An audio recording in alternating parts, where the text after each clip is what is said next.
Hello friends, I'm Miss Deanna and I'm at the Bell Road branch of the Newburgh-Chandler Public Library. And we're here underneath the tree in the children's department to imagine a story. Imagine a story. What will you be? Where will you go? And what will you see? Let me introduce the characters of our story today.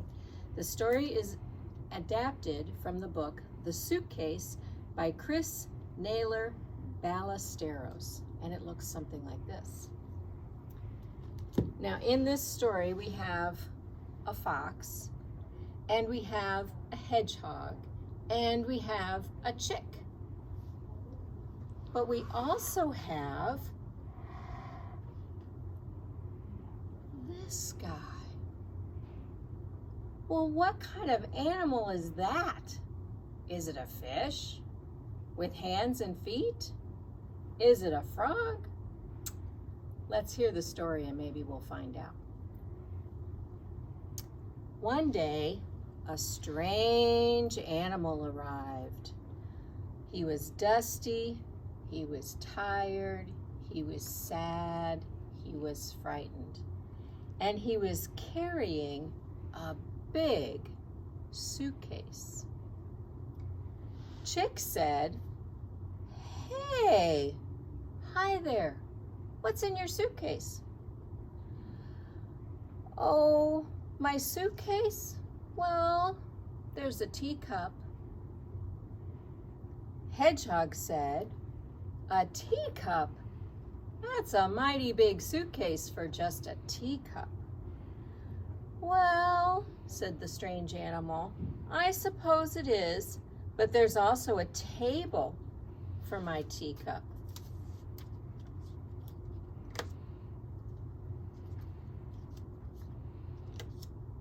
"And there's a wooden chair that I can sit on at my table while I drink tea in my teacup." Fox looked questioningly. "There's a table and a chair in your suitcase? Impossible." Hedgehog said, "Well, it is his suitcase." "Yes," said the stranger, "and there's a little kitchen in a small cabin where I make my tea. That's my home, and it's on a hillside with flowers and grass."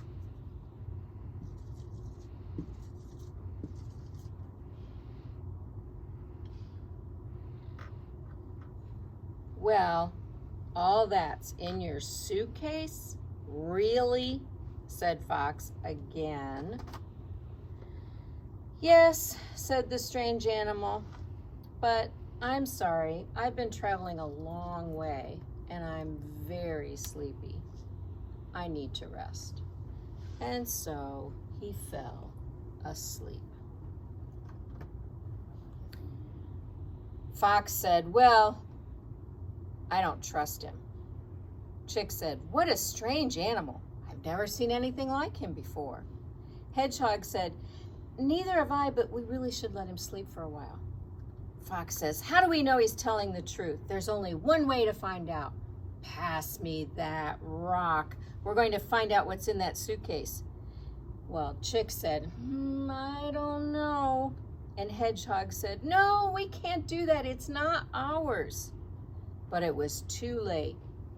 The rock came down and the suitcase was opened.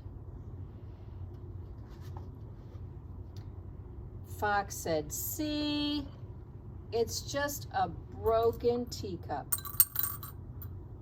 and an old picture." The old picture had the strange animal with the table and the chair and the cottage next to it.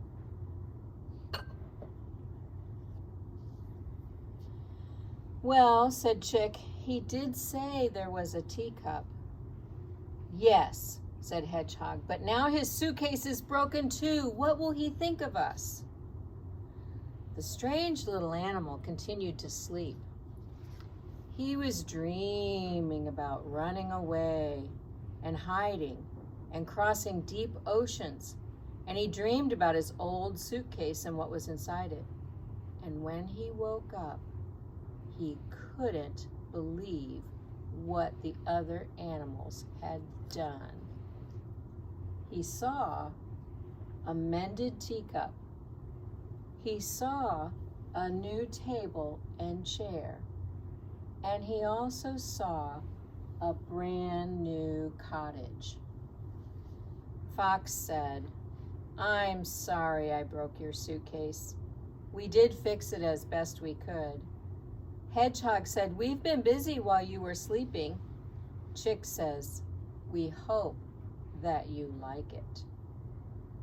The stranger looked at his new table and chair and his mended teacup and his new home.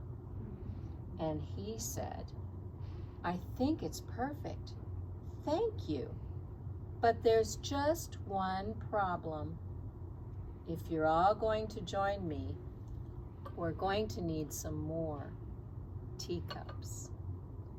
And after that, the stranger had not only his old picture of his old home, but he also had a new picture with his new friends, the fox, the hedgehog, and the chick.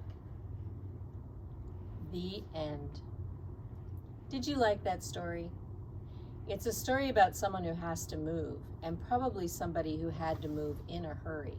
And that does happen to some people sometimes. And it's also a story about people making friends. And sometimes it's hard to make friends when you move to a new place. Sometimes it's a little bit scary. I have some books here that I'd also like to share with you. The story I just told you is called The Suitcase. This one is called Trouble by Katherine Battersby. And in this book, Mrs. Squirrel has a new neighbor move in, and she just doesn't like the way he looks. And without even finding out about the new neighbor, she just calls him Trouble. Well, I don't think that's a very nice thing to do. We'll have to see what happens in that book. We have some other books about moving. Bitter and Sweet by Sandra V. Fetter is about a young girl whose grandma tells her when you move, there's bitter, or the sad part of leaving your old place, but there's also sweet about the new place and the new friends that you get to find out about. We have another one called New Kid on the Block. This one's pretty practical. It gives you lots of good advice if you have to move. It also is helpful if you have someone new moving into your neighborhood, how you can help them out. And then we have Home as a Window, about a young girl who finds home all around her, but mostly about the people who are living with her. That's what makes home special. And then lastly, this one's a little bit funny. It's called Moving House. Moving house is an expression some people use. They say, "We're moving house," meaning that they are moving to a new house. But in this book, the children have a dream, and the strangest thing starts happening. Their house gets up and starts to move. I think you'll enjoy any of these books, and I hope that this week you get a chance to spend some really good time with family, friends, and some good books. And until we meet again, we wave goodbye like this. We wave goodbye like this. We clap our hands and stomp our feet. We wave goodbye like this. Bye for now.